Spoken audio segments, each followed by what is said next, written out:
Yan guys, yan, inaayos ko po ang aking warehouse kasi po yung mga nasa ilalim po yan guys is malalambot na, kaya kailangan po natin i-compress guys. Yan, ayusin po natin, tanggalin po natin ang ibang produkto na hindi po sa atin, lagay po natin sa kanyang area. Yan po ang ginagawa ko sa aking trabaho.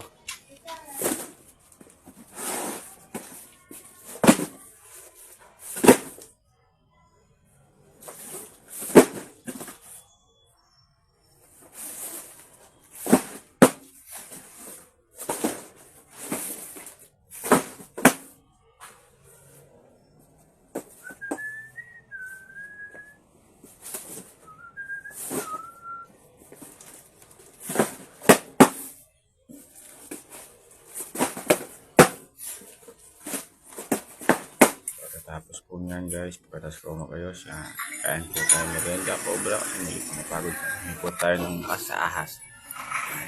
Thank you so much. Thank you for watching.